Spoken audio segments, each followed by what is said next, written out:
নমস্কাৰ জনাইছোঁ সকলোকে। আকৌ আমি এটা ডিজিট পাৰ্টৰে বেলেগ এটা অংক চাম। মানে আগত পাৰ্টত আমি এটা বেলেগ চাইছিলোঁ, আজি এটা নিউ পেটাৰ্ণৰ অংক চাম। এইটো অংকটো মানে ইয়াত আহিছিলে, NTPCত আহিছিলে।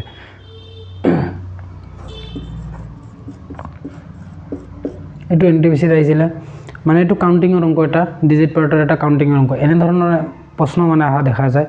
গতিকে বোলক আমি এটা চাওঁ। এইটো কি কৈছে প্ৰশ্নত, হাউ many times each digit 3 comes in counting from 301 to 399 মানে 301 পৰা 399 লৈ কাউণ্ট কৰোঁতে তিনি অংকটো মানে কিমান বাৰ আহিব, 3 ডিজিটটো কিমান বাৰ আহিব। এছামিছ টাৰ্মটো দিয়া আছে ইয়াতে। 301 পৰা 399 গণনাৰ সময়ত তিনি অংকটো কিমান বাৰ আহিব, মানে 301 পৰা 399 লৈ যায় আপুনি কাউণ্ট কৰিব। যেনে 301, 302, 303 বা 301, 302, 303, 304, 305 আপ টু 399 ইমানলৈকে যে আপুনি কাউণ্ট কৰিব, এই কাউণ্টৰ সময়ত 3 ডিজিটটো কিমান বাৰ আহিব। এনেকুৱা অংকত মানে কি ট্ৰিক্স থাকে, যেতিয়া আপুনিতো ডাইৰেক্ট কাউণ্ট কৰিব নোৱাৰে যে এনেকৈ কাউণ্ট কৰিম মই 301, 302, 303, গতিকে এবাৰ 3 আহিল আকৌ বোলে কাউণ্ট কৰিল 304, 305, 306 বা এনেকৈ কাউণ্ট কৰোঁতে কৰোঁতে হয়তো মানে বহুত টাইম কনজিউম হ'ব। গতিকে মানে এইটো কি হয় যে আপুনি এককৰ ঘৰ চাব, তাৰপিছত দশকৰ ঘৰ চাব, শতকৰ ঘৰ চাব। মানে 1 হাউচ, 10 হাউচ, 100 হাউচ, মানে ইয়াতে তিনিটাই আছে কাৰণ ইয়াতে চাওক এককৰ ঘৰ, দশকৰ ঘৰ, শতকৰ ঘৰ, 1 হাউচ, 10 হাউচ, 100 হাউচ। যদি ইয়াতে আৰু বেলেগ থাকে, হাজাৰৰ ঘৰ থাকে, তেতিয়াহ'লে লিখিব। আকৌ ইয়াতে চাওক বোলক, প্ৰথমতে আমি কি চাম, ইয়াতে ইচ্ছা প্ৰথমতে যদি কয় মই শতকৰ ঘৰ চাম, কাৰণ ইয়াতে তিনিটা আছে, গতিকে মানে শতক মানে 100 হাউচ।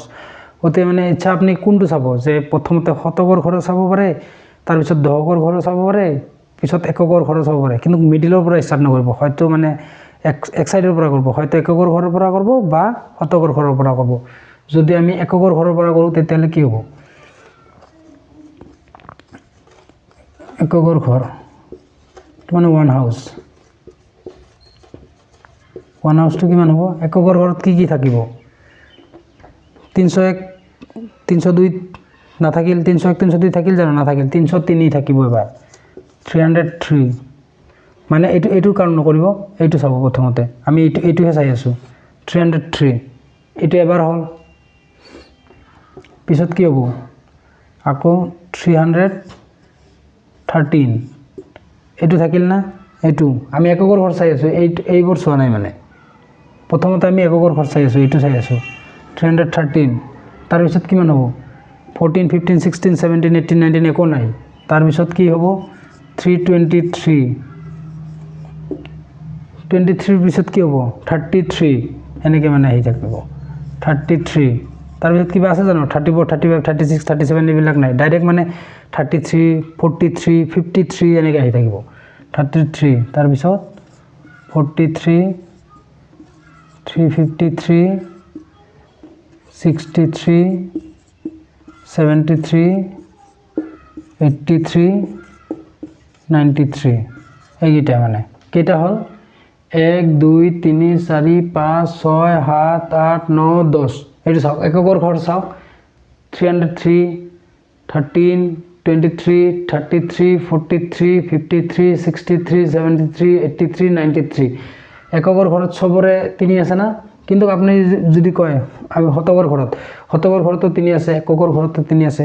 আমি শতকৰ ঘৰ চোৱা নাই, প্ৰথমতে চাইছোঁ এককৰ ঘৰ, ইয়াতে লিখিয়ে দিছোঁ এককৰ ঘৰ 1 হাউচ। 1 হাউচটো আমি চাম, 1 হাউচত কোনটো ঘৰত মানে 3 আছে। 303ত একবাৰ 3 আছে, 313ত এবাৰ আছে, 23ত আছে, 33ত আছে, 43ত আছে, 53ত, 63ত, 73ত, 83ত, 93ত টোটেল কিমান আছে 10 বাৰ পাইছোঁ 1 হাউচত। তাৰপিছত দশকৰ ঘৰ চাম,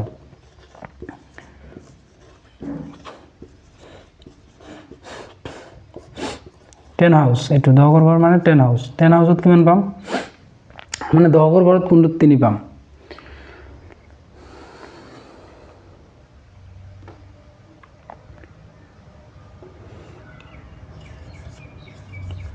এইটো ঘৰতে কেৱল 3 থাকিব হা। যেনে ধৰক 301 পৰা পাব জানো, 301, 302 এইবিলাক কি, এইটো 0 এইটো মানে যদি কলাক হয় জিৰ' কেইবাৰ পাম তেতিয়াহ'লে 301 302 303 এনেকৈ পাই থাকলাক হয় মানে জিৰ' মাজত জিৰ' আছে যেনে 304 ইয়াতে জিৰ' পাই আছে মানে কিন্তু কিন্তু আমাকতো জিৰ' ওলাব দিয়া নাই গতিকে মানে এইটোত নাপায় 301 পৰা নাপায় চাওক 300 আপুনি যদি কয় 311 পৰা যাম 311 312 এইটো 311 পৰা 320 লৈকে পাব জানো 1 এইবিলাক পিছত 13 এইবিলাক পাই থাকব 313 এইটো দহকৰ ঘৰত কি আছে 1 এইটো মানে এইটো যিটো এটা আছে সিৰিজ আছে এইটোতো নাই এইটো ঘৰতো নাই গতিকে যদি চাই 321 পৰা যদি চাই 321 322 323 এইটো ঘৰত পাব জানো এইটো ঘৰত কি আছে 2 আছে পুৰা 320 পৰা 330 লৈকে পুৰা 2 পাব এইটোতো নাপায় গতিকে চাওক 330ত চাওক 330 এইটো পাই গেল 3 331 পুৰা পাই যাব এইটো 332 পুৰা পাই যাব না এইটোত পাই যাব কিন্তু 343 পাব জানো 343 344 345 এইটো ঘৰতো নাপায় 3 নাপায় এইটোত পাব জানো 351 352 এইবিলাক ঘৰত নাপায় 361ত পাব 361তো নাপায় 361 360 362 363 এইটো ঘৰত কি আছে 6 মানে এইটোতো নাপায় কোন এটাতে পাব কি হয় 30 ঘৰত 30 31 32 33 34 35 36 37 38 39 এইটো চাওক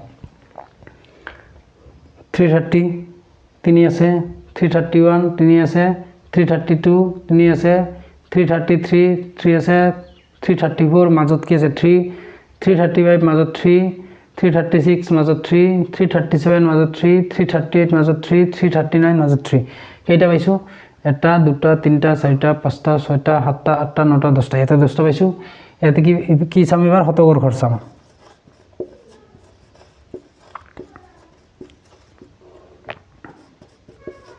100 হাউস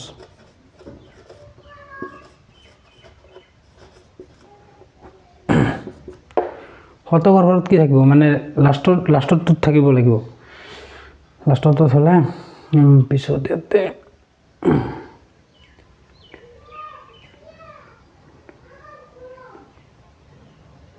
এইটো চাওক 301 302 303 304 পাই থাকব 305 306 পিছত 307 308 309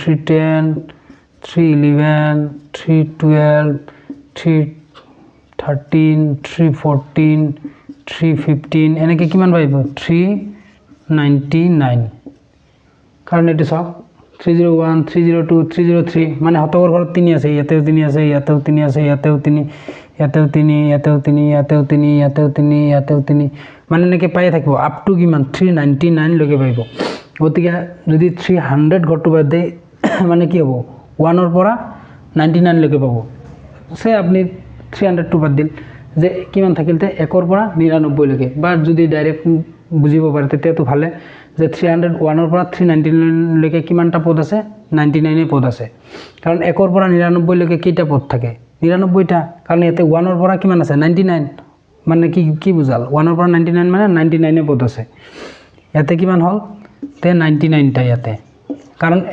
1 পৰা 99 লৈকে কেইটা 99 আৰু ইয়াতে কিমান আছে 10টা আৰু ইয়াতেও কিমান আছে 10টা তে কি কৈছে প্ৰশ্ন 301 পৰা 399 গণনাৰ সময়ত 3 অংকটো কিমান বাৰ আহিব মানে 301 পৰা 399 লৈকে কাউন্টিং কৰাতে 3 অংকটো কিমান বাৰ আহিব ইয়াতে 10 বাৰ 99 বাৰ ইয়াতে টোটাল কিমান হ'ব তেতিয়া হলে total equal to 10 plus 10 plus 99 ইয়াতে কিমান হ'ব 10 10 20 আৰু ইয়াতে ধৰক 100 ধৰক 21 20 মানে 119 এটা আহিব না 119 এটো মানে এটা ইম্পৰ্টেন্ট কোৱেশ্চন হয় গতি ইয়াতে মানে প্যাটাৰ্নটো এটোৱে দিব কিন্তু 399 আছে 399 ৰ পৰা ধৰক যে 301 ৰ পৰা 350 লৈকে কাউন্টিং কৰিলে 3 বা কেনিবাৰ আহিব বা 201 পৰা 299 লৈকে কাউণ্টিং কৰিলে 2 কেইবাৰ আহিব এনেকুৱা মানে প্ৰশ্ন আহিব পাৰে পেটাৰ্ণ একে থাকিব আপুনি খালি মানে বুজি পালে কৰিব পাৰিব ধন্যবাদ এনেকুৱা অংক আৰু আমি লৈ আহিম গতিকে আমাৰ চেনেলটো মানে ছাবস্ক্ৰাইব কৰিব